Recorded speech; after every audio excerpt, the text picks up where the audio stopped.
श्री हरि विष्णु, राधे राधे।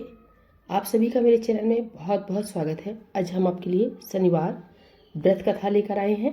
कथा पूरी सुनिएगा और अच्छी लगे तो प्लीज़ लाइक, चैनल को सब्सक्राइब जरूर कीजिएगा।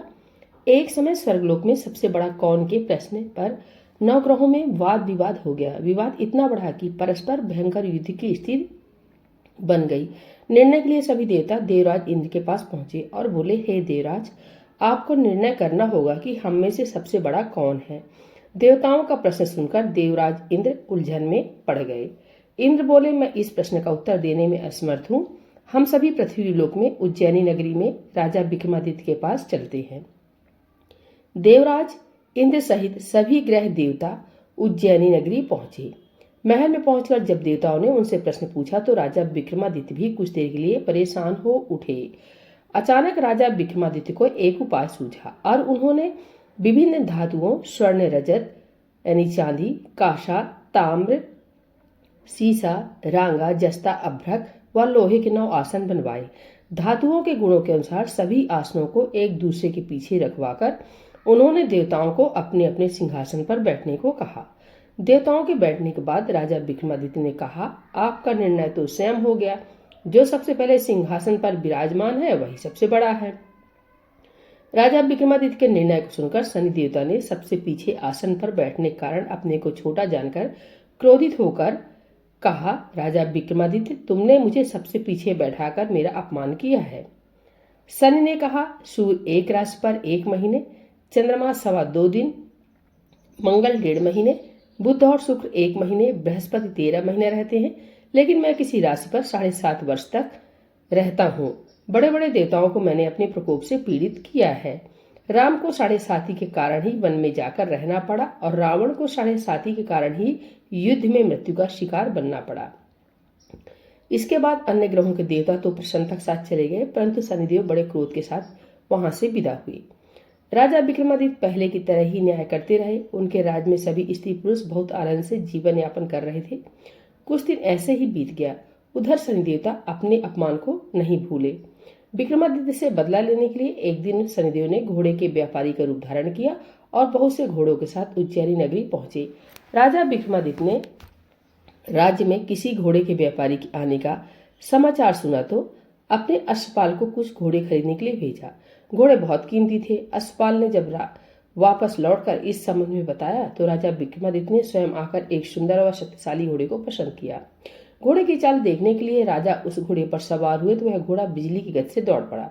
तेजी से दौड़ता हुआ घोड़ा राजा को दूर एक जंगल में ले गया और फिर राजा को वहां गिराकर जंगल में कहीं गायब हो गया। राजा अपने नगर को लौटने के लिए जंगल में भटकने लगा, लेकिन उन्हें लौटने का कोई रास्ता नहीं मिला।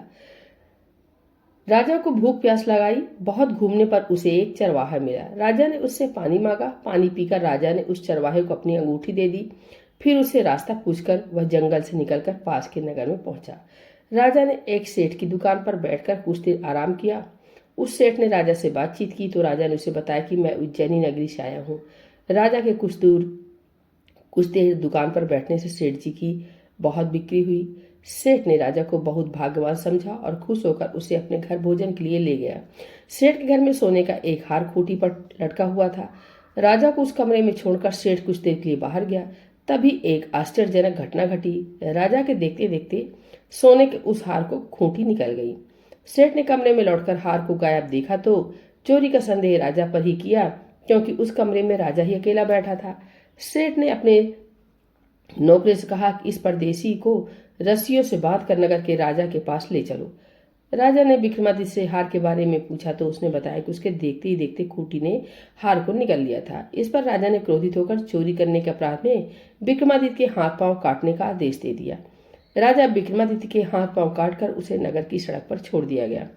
कुछ दिन बाद एक तेली उसे उठाकर अपने घर ले गया और उसे अपने कोलू पर बैठा दिया। राजा आवाज देकर बैलों को हाँकता रहता। इस तरह तेली का बैल चलता रहता और राजा को भोजन मिलता रहा। सन के प्रकोप की 7.5 पूरी होने पर वर्षा ऋतु प्रारंभ हुई।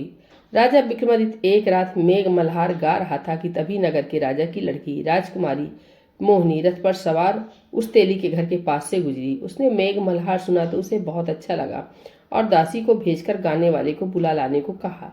दासी ने लौटकर राजकुमारी को अपंग राजा के बारे में सब कुछ बता दिया। राजकुमारी उसके मेघ मल्हार से बहुत मोहित हुई, अतः उसने सब कुछ जानकर भी अपंग राजा से विवाह करने का निश्चय कर लिया।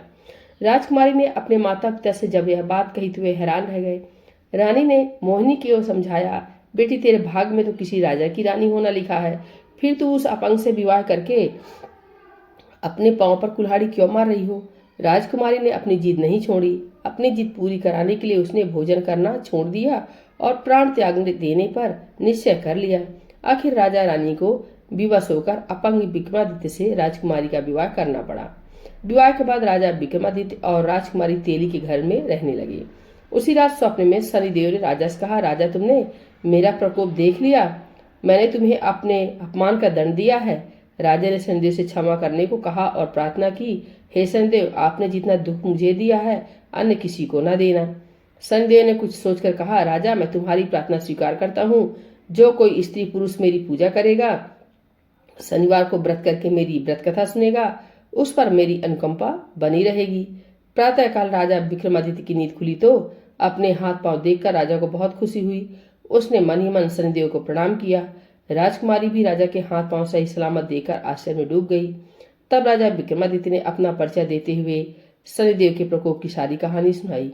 शेर को जब इस बात का पता चला तो दौड़ता हुआ तेली के घर पहुंचा और राजा के चरणों में गिरकर क्षमा मांगने लगा। राजा ने उसे क्षमा कर दिया, क्योंकि यह सब तो शनिदेव के प्रकोप के कारण हुआ था। सेठ राजा को अपने घर ले गया और उसे भोजन कराया। भोजन करते समय वहां एक आश्चर्यजनक घटना घटी। सबके देखते देखते उस खूंटी ने हार उगल दिया। सेठ जी ने अपनी बेटी का विवाह भी राजा के साथ कर दिया और बहुत से स्वर्ण आभूषण, धन आदि देकर राजा को विदा किया।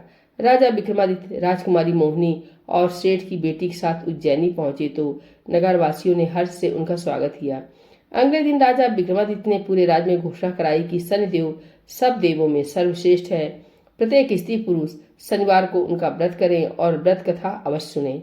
राजा विक्रमादित्य की घोषणा से शनिदेव बहुत प्रसन्न हुए। शनिवार का व्रत करने और व्रत कथा सुनने के कारण सभी लोगों की मनोकामनाएं शनिदेव की अनुकंपा से पूरी होने लगी। सभी लोग आनंद पूर्वक रहने लगे। बोलिए शनिदेव भगवान की जय, श्री हरि विष्णु की जय, चिरौलनाथ स्वामी की जय।